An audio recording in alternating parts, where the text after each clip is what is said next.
Hello' everyone, কি খবৰ তোমালোকৰ? আশা কৰোঁ সকলোৰে ভাল। বহুত দিন হ'ল মই ভিডিঅ' দিব পৰা নাছিলোঁ। মই একচুৱেলি বিজি আছিলোঁ অলপ।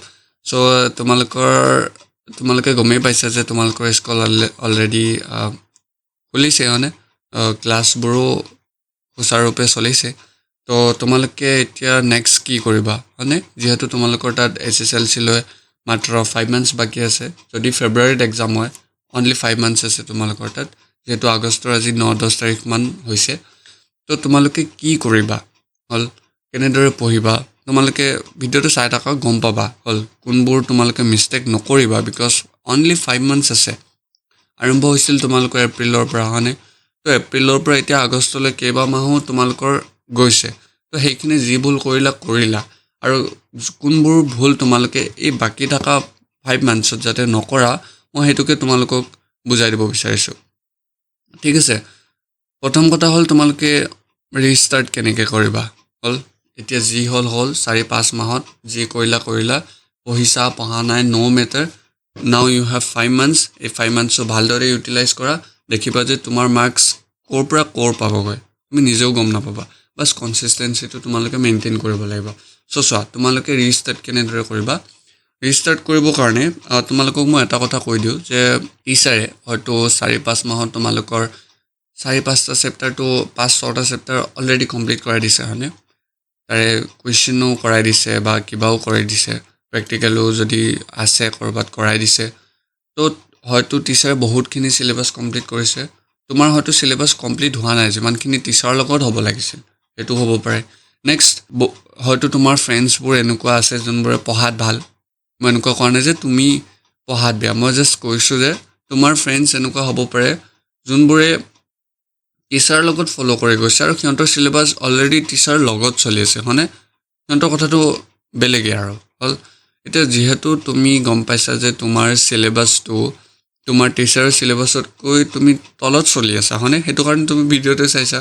তো তোমাক মই এটা কথা ক'ম যে সেই মেট্ৰিক দিয়া 3-4 লাখ ষ্টুডেণ্টৰ ভিতৰত তুমিয়ে অকল নহয়, এনেকুৱা বহুত ষ্টুডেণ্ট আছিল। মই নিজেও আছিলোঁ হ'ল। আমাৰ যিহেতু জানুৱাৰীৰ পৰা আৰম্ভ হৈছিল, তো আমাৰ তাত মানে ভালেখিনি আমি টাইম পাইছিলোঁ। তো এনেকুৱা নহয় যে তোমালোকে টাইম পোৱা নাই, তোমালোকে টাইম পাইছা। কিন্তু এইটো টাইমত তোমালোকে কেনেদৰে ইউটিলাইজ কৰিব পাৰা, কেনেদৰে তোমালোকে ব্যৱহাৰ কৰিব পাৰা এই নিজৰ বাকী থকা 5 monthsটো, চ' বহুতেই নাজানে। তো সেইটোকে আমি আজি ডিছকাছ কৰিম, ঠিক আছে? তো টিচাৰে বহুখিনি চিলেবাছ কমপ্লিট কৰাই দিছে। তোমালোকৰ হয়তো চিলেবাছ তোমালোকৰ কমপ্লিট হোৱা নাই। তো তোমালোকে অকলে নহয়, ইউ আৰ নট এলন। এইখিনি এনেকুৱা বহুত ষ্টুডেণ্ট আছে, ভয় খাব নালাগে, ঠিক আছে? Just take a long breath and relax হ'ল। এতিয়া চোৱা, মই জাষ্ট তোমালোকক ক'ব বিচাৰিছোঁ ইউ আৰ এ ৱাৰিয়াৰ, ঠিক আছে? এটা ৱাৰিয়াৰে কেতিয়াও নিজৰ ভুলটো স্বীকাৰ নকৰাকৈ নাথাকে হ'ল। এটা কথা মনত ৰাখিবা, ষ্টাৰ্ট উইথ এ একচেপ্টেঞ্চ।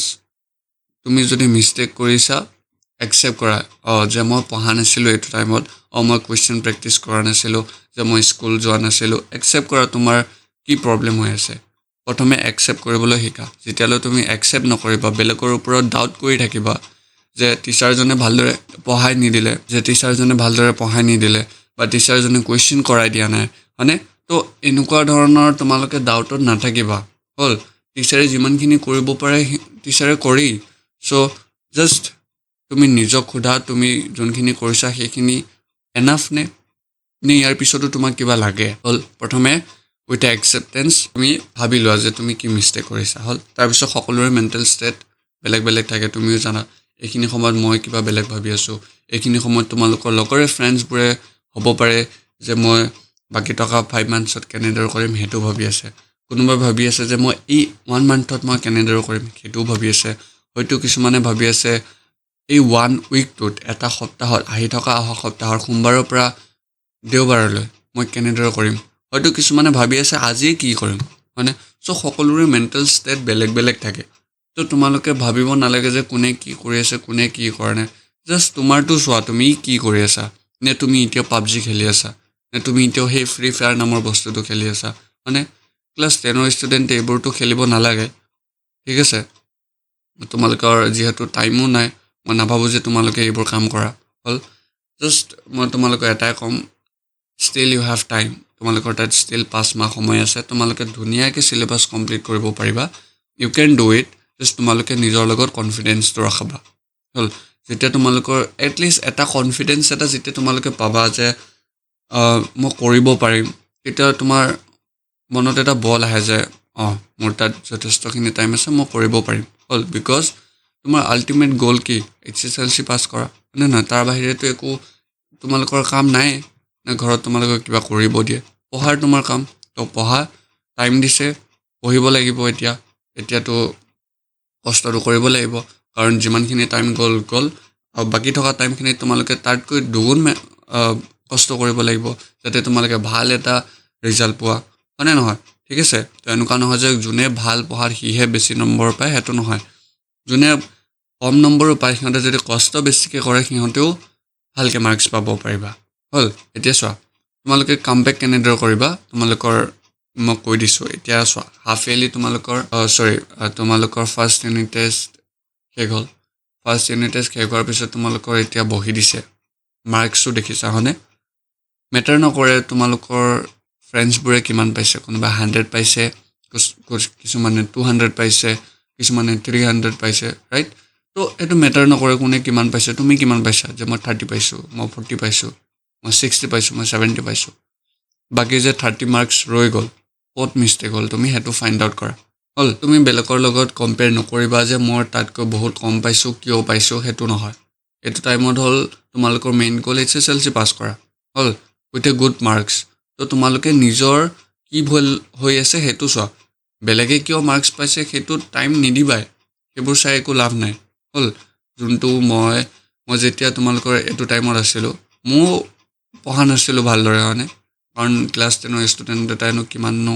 কষ্ট কৰিব পাৰিব কিন্তু কৰিব লাগিব এইটো টাইমত তোমালোকে কৰিব লাগিব যাতে তোমালোকে ভাল এটা ৰিজাল্ট কৰা ঠিক আছে আমি যোনবোৰ ভুল কৰিছোঁ সেইটো কাৰণে মই ইউটিউব চেনেলটো খুলিছোঁ যাতে তোমালোকে সেইবোৰ ভুল নকৰা মানে নহয় তোমালোকক এটা মই গাইডেঞ্চ দিবলৈহে ইউটিউব চেনেলটো খুলিছোঁ যদি তোমালোকে নপঢ়া কি হ'ব তেতিয়া কোৱাচোন মানে এতিয়া চোৱা তোমালোকে কামবেক কেনেকৈ কৰিবা ক'লোঁ তাৰপিছত এতিয়া চোৱা তোমালোকে এতিয়ালৈ যোনবোৰ ফাৰ্ষ্ট ইউনিট টেষ্টত যিমানকেইটা চেপ্টাৰ পঢ়ালে সেইকেইটা চেপ্টাৰ তোমালোকে আজিয়ে কোনবোৰ ইজি টপিক কোনবোৰ মিডিয়াম টপিক কোনবোৰ ডিফিকাল্ট টপিক তোমালোকে বিচৰা হ'ল ইজি টপিক মানে কোনবোৰ এবাৰ চালেই হ'ব মিডিয়াম টপিক যোনবোৰ তুমি চাবই লাগিব আৰু চালে কিন্তু এবাৰ ৰিভিজন কৰিলে তোমাৰ হৈ যাব হ'ল আৰু থাৰ্ড হ'ল একেবাৰে ডিফিকাল্ট টপিক যে তুমি টাচে কৰা নাই সেইকেইটা তো সেইকেইটাক তুমি ভাগ কৰা আৰু গ্ৰেজুৱেলি পঢ়িবলৈ ট্ৰাই কৰা ইজিকেইটা পঢ়িলা ইজি পঢ়ি পেলাই তুমি ৰিডমটো বনোৱা যে আজি মই ইজি পঢ়িছোঁ তো তাৰপিছত ৰিডমটো বনোৱা যেতিয়া তোমাৰ ৰিডমটো বনি যাব তাৰপিছত তুমি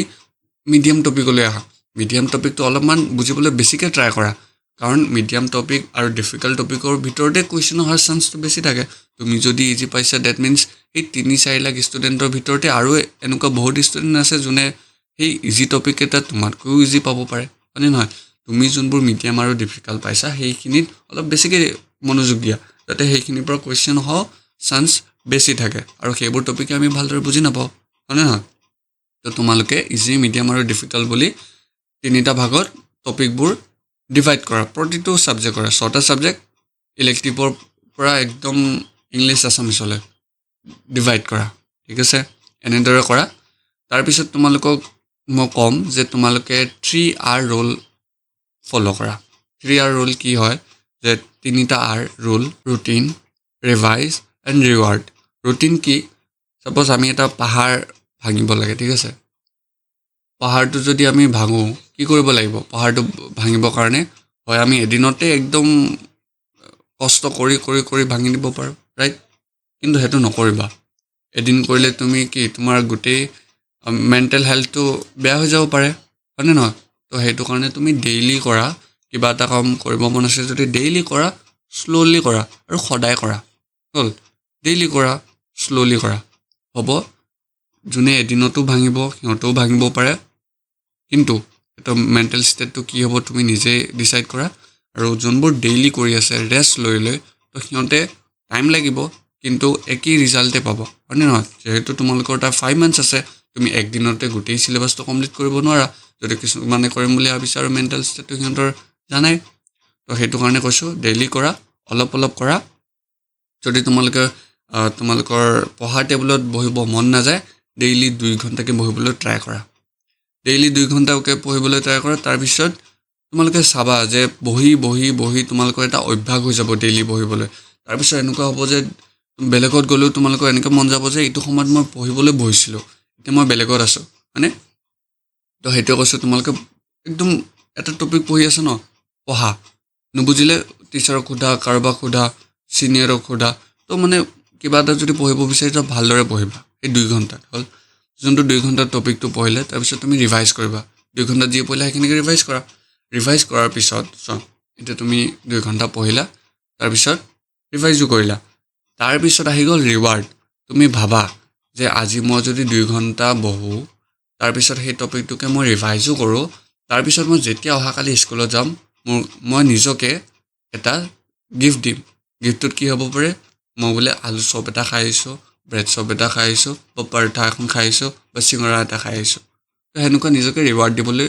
ট্ৰাই কৰা তেতিয়া ইণ্টাৰেষ্টিং হয় লাইফটো ইমান বৰিং ভাবি পেলাই লাভ নাই ন টাইম আছে তোমালোকৰ তাত ইজিলি একদম বিন্দাছ পঢ়া আৰু একো নাই ঠিক আছে তো বুজি পাইছা 3 ইয়াৰ ৰুল তাৰপিছত লাষ্ট তোমালোকক মই এটাই ক'ম যে কিছুমান মিষ্টেক আছে যোনবোৰ তোমালোকে নকৰিবা প্ৰথম কথা তোমালোকে নাভাবিবা যে গোটেই চিলেবাছ মই এদিনতে কমপ্লিট কৰিব লাগে টাইম আছে তোমালোকৰ লাহে কৰা ঠিক আছে ইমান টেনশ্যন ল'ব নালাগে মই গাইডেঞ্চ দিবলৈ আছোঁ বাছ আৰু second thing is consistency maintain কৰা আজি 2 ঘণ্টা বহিছা কালি 2 ঘণ্টা পঢ়া পৰীক্ষা 2 ঘণ্টাই পঢ়িবা এনেকুৱা নহয় যে তাৰ পিছদিনা তুমি 4 ঘণ্টা পঢ়িছা কাৰণ তাৰ পিছদিনা তুমি নপঢ়িবা সেইটো নহয় ডেইলি 2 ঘণ্টা পঢ়া কনচিষ্টেঞ্চি মেইনটেইন কৰা যে ক্লাছ 10 ষ্টুডেণ্টে মিনিমাম 4 to 5 আৱাৰ্ছ পঢ়িব লাগে 4 পৰা 5 ঘণ্টা স্কুলক বাদ দি 4 পৰা 5 ঘণ্টা পঢ়িলা তো ডেইলি পঢ়া 4 পৰা 5 ঘণ্টা তেতিয়া তোমালোকে গম পাবা যে পঢ়াৰ মনোযোগটো কি পঢ়াত যেতিয়া তোমালোকে ইণ্টাৰেষ্ট পাবা মানে পঢ়াৰ টেবুলৰ পৰা তোমালোকে আহিবলৈ মন নাযাব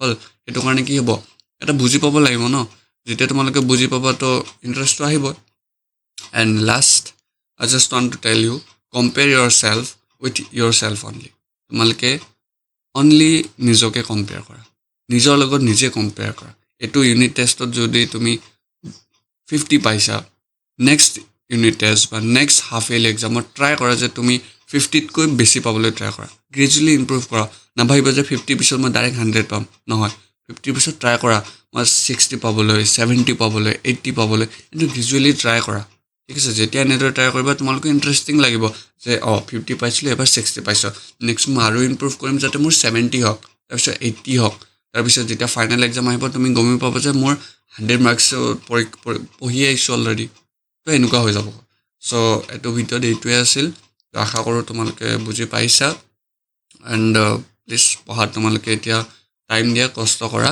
অনলি 5 মান্থছৰ পিছত 11-12ত যাব আৰু 11-12ৰ বেলেগ দুনিয়া এখন হয় ন তাত পঢ়িবা আৰু তাত তোমালোকৰ টিচাৰে বুজাব কি কৰিব লাগে কি কৰিব নালাগে জাষ্ট এতিয়া ক্লাছ 10ৰ কাৰণে তোমালোকক ক্লাছ 9-10 যোনে চাই আছে আৰু তোমালোকক জাষ্ট কৈছোঁ যে এনেদৰে পঢ়া বাছ হৈ যাব তোমালোকে ইমান টেনশ্যন ল'ব নালাগে ঠিক আছে আৰু এটা নতুন ভিডিঅ'ত লগ পাম ঠিক আছে থেংক ইউ